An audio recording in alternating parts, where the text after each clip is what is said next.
I'm Sam von Trapp. I'm standing here in front of the Trapp Family Lodge, my family's hotel here in Stowe, Vermont. We've been here since 1942. It's been a hotel since 1950. My father created the first full-service cross-country ski center in the United States here in 1968. We still have world-class cross-country skiing, hosted the NCAA championships many times here on our trail system. Also have world-class mountain biking, 18-hole disc golf course, 96 rooms here in the hotel. We also have our guest houses and villas on the property, so we can host a large number of people here. And it's just amazing to share this beautiful location with so many people and use this to help them to recharge their spirit.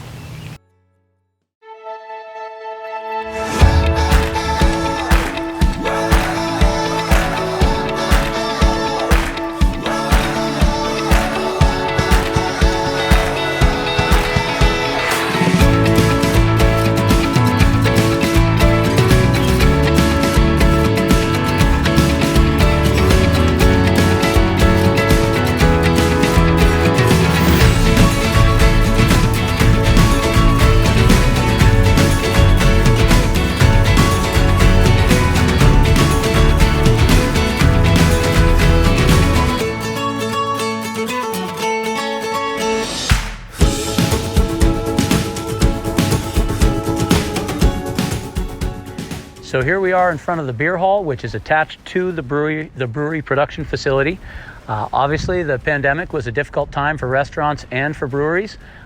We were very fortunate here that we have a lot of space at our beer hall. We were able to move most of our dining outdoors, but we also have a lot of indoor space as well. COVID was difficult for breweries and restaurants alike.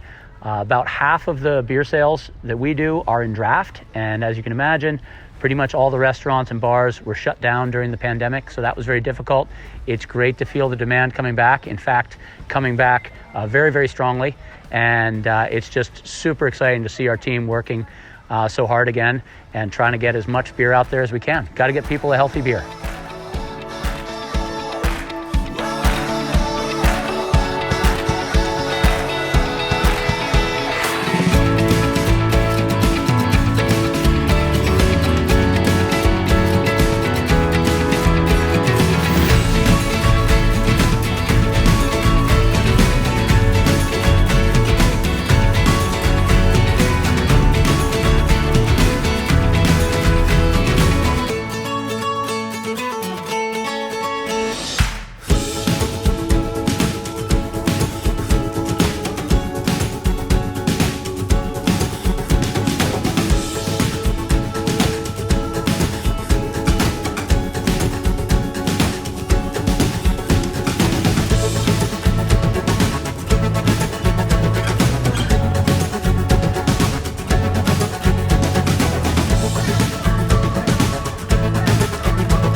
My father, Johannes, always loved the crisp, clean Austrian lagers that he would have when he went back to Austria.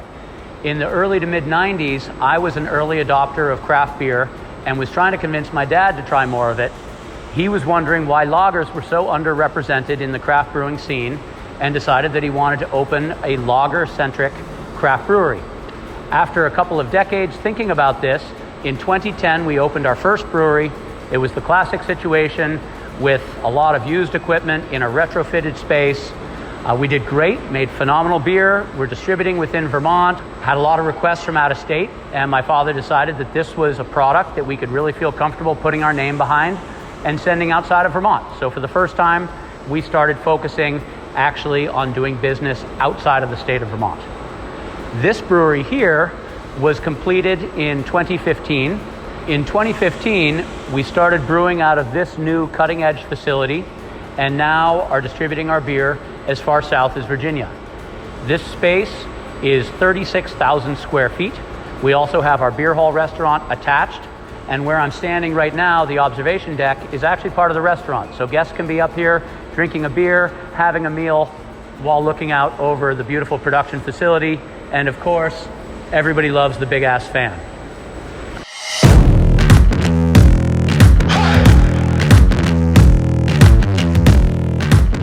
So now I'm going to take you around the brewery, show you a little bit of how the production works, and we're going to start over here where the ingredients come in with our water and our malt.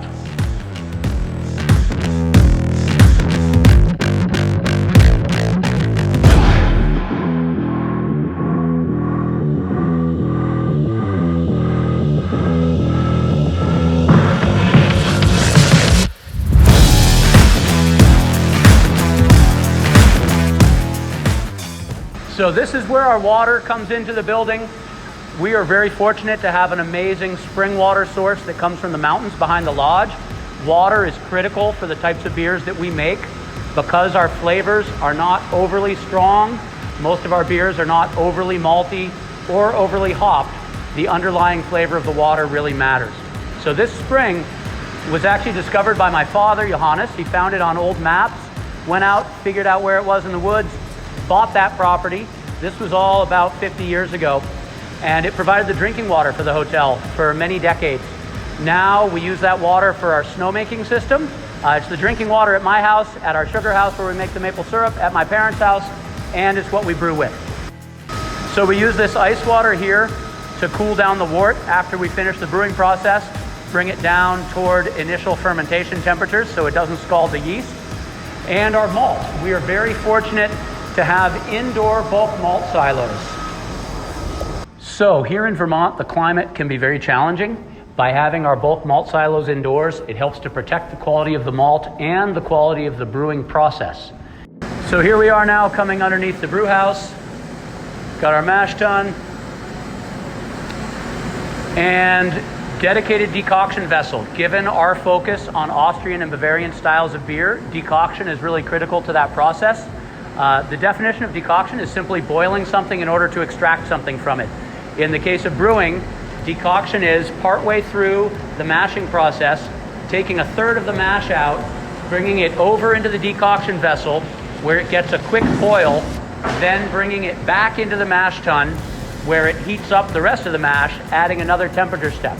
So through the process of step mashing and decoction, we're able to add a much deeper flavor profile to our beers. At different temperatures, you get different enzymatic reactions, converting the malt into subtly different forms of sugar, and in that fashion, makes for a deeper flavor profile in our beers.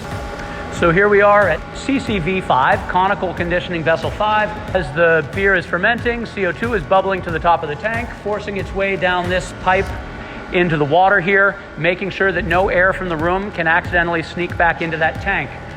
That means you have that nicer mouthfeel from the natural CO2. It also helps protect the beer because if we were force carbonating for all of the carbonation, that's a lot of CO2 to be pushing through our beer. As that CO2 moves through, creates carbonic acid, which can actually break down some of the delicate flavor compounds in the beer. Our newest, most exciting arrival on the property, our centrifuge, just came in last week. We cannot wait to see this thing operate. So after we package all of our beer, comes here into our 2,300 square foot cooler.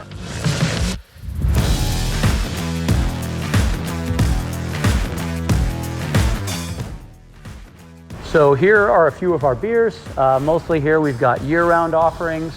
Our Helles, we created the brewery to make Helles. Helles just means bright in German. That's the regular go-to beer that people are drinking on a day-to-day basis in Austria and Bavaria. Very crisp and clean, only 4.9% ABV, 20 IBUs. If it were up to my dad, this would have been the only beer that we made at the beginning, but I'm glad we decided to make a few others.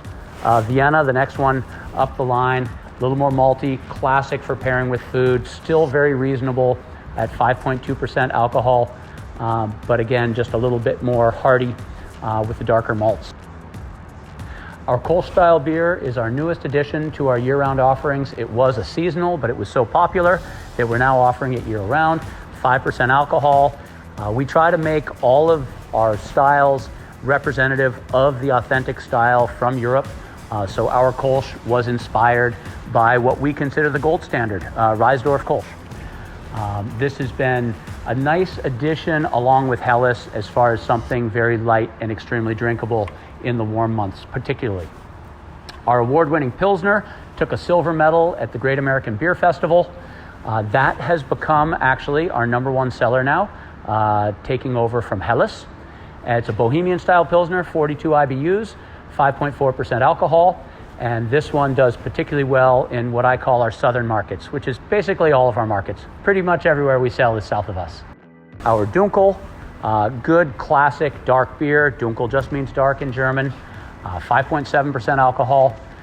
Great during the warm months, but also perfectly drinkable year-round.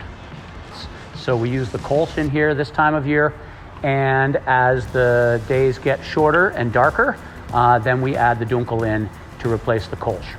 Right. Here we've got a couple of our seasonals. Our Radler, another classic style that derived from Bavaria. A lot of people know the story, but basically the innkeeper wanted to water down his beer because he didn't have enough for the huge group of bikers who had come in.